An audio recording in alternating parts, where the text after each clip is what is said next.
Hello student, welcome back. This is the second long answer type question of the lesson. How does the story suggest that optimism help to endure the dire stress? कि यह कहानी क्या इस तरह से सुझाती है कि जो आशावादिता है, ऑप्टिमिज्म होता है आशावादी, कि प्रत्यक्ष तनाव को सहन करना और आशावादी रहना। तनाव को सहते हुए अगर कोई व्यक्ति आशावादी है तो किस तरह से वह अपनी मंजिल को पा सकता है। One who keeps his face to the sunshine has no fear of shadow. कि जो व्यक्ति सूर्य की रोशनी को देखते हैं उनको परछाई का कोई शेडो भय नहीं होता। वन हु इज ऑप्टिमिस्टिक, जो आशावादी हैं, has no fear of failure, उनको असफलता का भय नहीं होता। नथिंग इज टू डिफिकल्ट और इम्पॉसिबल फॉर हिम, उनके लिए ना तो कुछ मुश्किल होता है ना ही कुछ कठिन होता है। असंभव ना उनके लिए कुछ असंभव होता है। He goes on and on with the hope that he will succeed, वह व्यक्ति अपने जीवन पथ पर चलता रहता है यह इस उम्मीद से कि वह सफल होगा। Gordon Cook's story convey the same idea. Gordon Cook's की जो ये कहानी है वह इसी आइडिया को, इसी विचार को अभी व्यक्त करती है। It was only his courage and optimism that did not let him give up. कि उत्साह और उम्मीद, ऑप्टिमिज्म होता है आशावादी होना, इसको अगर व्यक्ति नहीं त्यागता, गिव अप करता है, नहीं त्यागता, तो वह सफल होता है। He keeped fighting the storm with the rare courage, वह जैसा कि इसमें कैप्टन भी अपने उत्साह के साथ तूफानों के साथ लड़ा।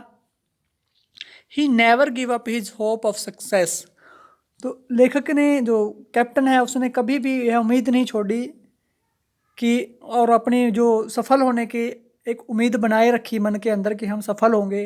जितना भी चाहे उनका प्लेन, जो शिप था वो टूट गया था और उसमें पानी भर गया था, फिर भी उन्होंने जीवन की आस नहीं छोड़ी। अपने आप को सफल होने के लिए आस बना के रखी मन के अंदर। Any other person in his place would have given up his despair and died on the sea. कोई भी व्यक्ति, अगर उसकी जगह कोई दूसरा व्यक्ति होता तो इतना कुछ होने के बावजूद भी वह व्यक्ति उदास हो सकता था और अपने जीवन की उम्मीद छोड़ देता और शायद उस पे शिप पे ही, समुद्र में ही मर जाता। Thus Cook story prove that optimism help to endure the dire stress. इस तरह से जेम्स कुक की जो स्टोरी है वह कहती है कि हमें तनाव को प्रत्यक्ष रूप से सहते हुए, अगर हम आशावादी हैं, हमारे सामने कितनी भी बड़े तनाव है, चुनौतियां हैं, तो हम एक ना एक दिन सफल जरूर होते हैं। तो उन चुनौतियों से घबराना नहीं, उनका सामना करना है।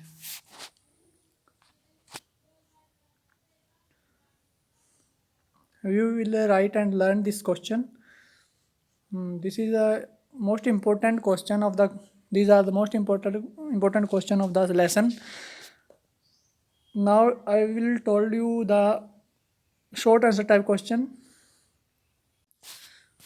क्वेश्चन नंबर 4 जो ये शॉर्ट आंसर टाइप क्वेश्चन है, describe the mental condition of the voyagers on January 4 and 5।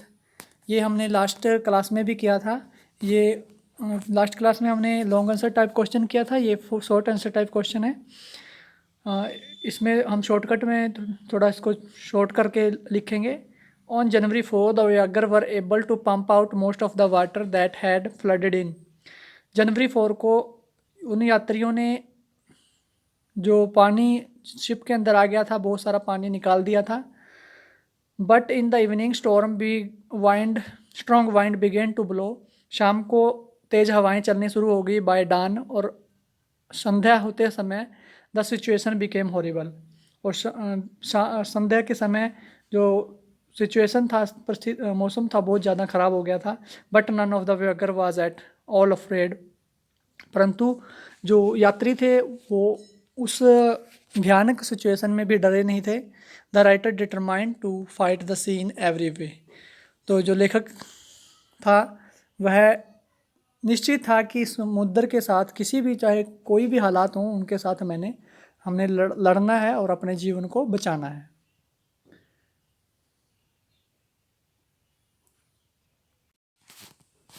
Next question is how did the disaster come. कि डिज़ास्टर होता है कि जो संकट काल किस तरह से आया। The roar increase to a thunder. जो हवाएं तेज चल रही थी वो बिजली का चमकने लगी ज़ोर ज़ोर से, उन्होंने और भयानक रूप ले लिया था। The ship moved up the wave.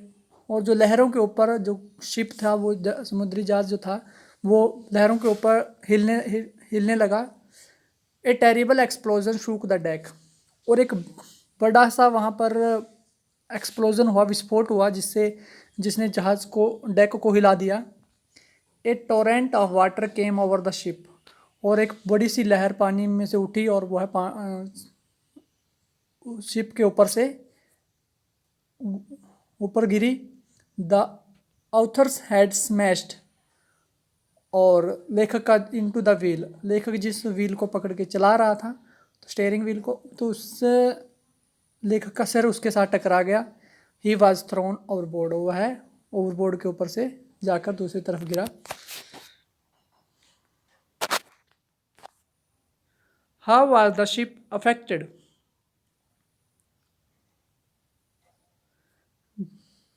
कि शिप जो था, समुद्री जहाज था, किस तरह से प्रभावित हुआ, अफेक्टेड हुआ। The deck of the ship smashed and water came in. जो डेक था शिप का वह स्मैश्ड हो गया, उसके साथ घर्षण लगने की वजह से वहाँ से टूट चुका था और पानी उसके बीच में से बाहर अंदर आने लगा। The whole starboard side bulged inward. और जिस साइड में से प्लेन को चलाया जाता है उस साइड का पूरा हिस्सा अंदर की तरफ धंस चुका था, मुस चुका था। There was deep water everywhere in the ship. और शिप के अंदर बहुत ज़्यादा मात्रा में पानी भर गया था। Cloth, chart, tents and toys slashed about in deep water. और शिप के अंदर जो भी कपड़े थे, चार्ट थे, टीन कनस्तर थे और जो खिलौने थे वो सभी पानी के अंदर इधर उधर तैर रहे थे। तो इस तरह से शिप पूरी तरह से अफेक्टेड हो गया था। तो मिलते हैं नेक्स्ट वीडियो में। Till then have a great day.